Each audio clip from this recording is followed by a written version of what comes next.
Bonjour, bonjour à tous les citoyens béninois. Je suis votre compatriote Habib Arandessi, le révolutionnaire pour les jeunes courageux. Bon, j'ai été appelé par un monsieur qui m'a menacé. Il s'est présenté comme quelqu'un de l'armée qui m'a menacé par rapport à ma dernière sortie concernant le traitement infligé, la maltraitance que subissent aujourd'hui les forces de l'ordre. Qu'il vous souvienne qu'il y a de cela quelques jours, j'ai fait une sortie pour dénoncer le non-paiement des rappels aux policiers et aux gendarmes. Les dernières promotions de la gendarmerie et de la police avant cette histoire d'unification ou bien de force unique. Et suite à son appel, je lui ai promis d'abord que avant j'ai fait une sortie, c'était une parenthèse. Je n'ai pas pris comme combat phare la défense des forces de l'ordre. Mais puisqu'il m'a menacé, puisqu'il m'a montré que non, qu'on ne parle pas de l'armée comme ça, je prends désormais le problème des forces de l'ordre comme mon problème phare. Et chaque fois que j'aurai l'information que ça ne va pas au sein de l'armée, je ferai une sortie, je vais dénoncer. Je n'ai pas peur. Les gendarmes ne peuvent pas parler. Les policiers ne peuvent pas parler. Les militaires ne peuvent pas parler. Quand ils parlent, on les tue. On a tué le capitaine Dangou, je pense bien, dans ce pays devant le camp des eaux. Personne n'a parlé. Et vous voulez que nous qui sommes des citoyens, nous qui sommes des citoyens épris de justice, qu'on ne parle pas. Mais si quelqu'un ne parle pas dans notre pays, qu'est-ce que notre pays va devenir? Mais arrêtez avec ça. Les forces de l'ordre aujourd'hui, les hauts gradés deviennent des maîtres absolus et maltraitants les moins gradés. C'est quelle histoire ça? L'armée, ce n'est pas de l'esclavage. Quand je choisis d'être policier, gendarme ou bien militaire, c'est sacerdotal. J'ai choisi de servir ma République. Ce n'est nullement de l'esclavage. Mais pourquoi les hauts gradés oppriment les moins gradés? Les gens sont envoyés dans des coins reculés. Vous prenez leur prime, vous empochez. Les gens laissent leur petite famille, vous les envoyez sur les voies, matin, midi, soir, ils sont au soleil, ils sont sous la pluie. Ils ont une petite famille à nourrir. Les primes viennent, vous mettez ça dans votre poche. Le gouvernement ne dit rien par rapport à ça. Et on appelle ça, comment vous appelez ça? De la discipline. C'est pas de la discipline ça, c'est de l'esclavage. Regardez le quatrième peloton, je pense bien, ceux-là, la structure de la gendarmerie qui s'occupe de déléguer les gardes au niveau des ambassades ou bien au niveau des structures étatiques. Ceux-là avaient un certain nombre de primes qu'ils recevaient. Depuis cette histoire d'unification des forces, on a envoyé des policiers, des compagnies je pense, les CRS, qui, depuis qu'ils sont arrivés, on a coupé les primes. Et on dit que désormais, que c'est la police nationale qui est en charge de cette structure et que désormais, les primes que ces gens-là reçoivent, qui ne sont plus en mesure de recevoir et qu'il y a une caisse noire qu'on va casser, des trucs du genre. Non, arrêtez ça.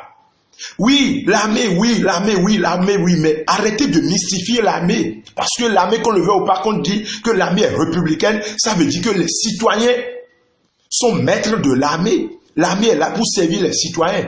Et quand les policiers, les gendarmes, les militaires ne vont pas bien, c'est notre sécurité qui est en jeu. Et quand ils ne sont pas motivés, ils ne seront jamais prêts à rendre le meilleur d'eux-mêmes.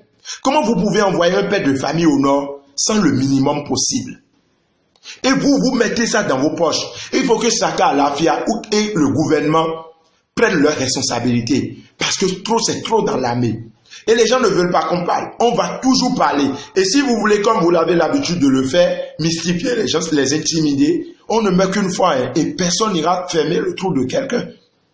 Si je défends aussi, je parle de l'armée aujourd'hui, c'est parce que je suis conscient que ceux qui sont dans la police, dans la gendarmerie et dans l'armée de terre, c'est des enfants de pauvres comme moi.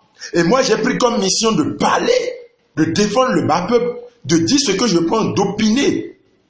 Et quand ça ne va pas, je dois le dire.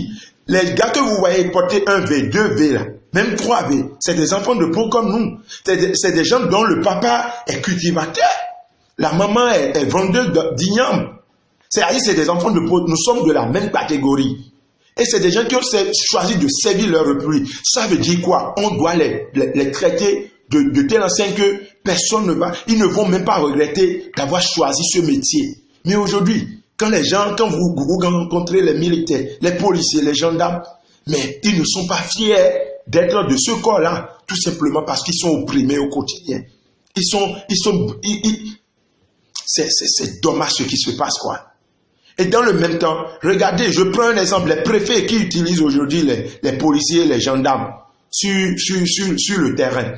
Toi, préfet, tu vas rendre visite à ta femme ou bien à ta copine, une de tes copines, et tu mets les pères de famille devant le portail pour assurer ta sécurité.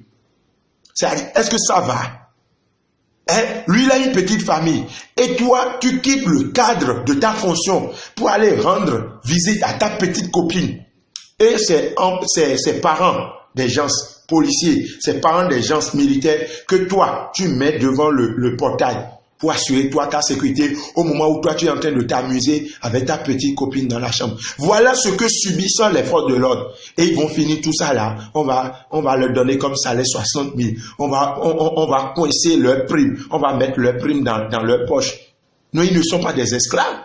Ils sont des citoyens de ce pays, ils ont choisi de servir ce pays. Donc ils doivent traiter de manière spéciale. Parce que tout le monde ne peut pas justement choisir d'être policier ou bien militaire ou bien gendarme. Parce que c'est difficile. Moi, je le reconnais, c'est difficile.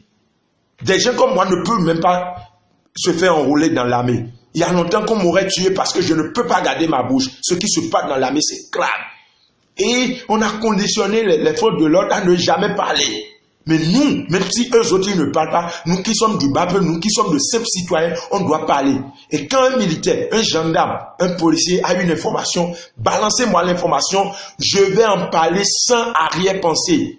Je suis prêt même à payer le prix pour ça. C'est mieux de mourir pour quelque chose que d'avoir une mort banale.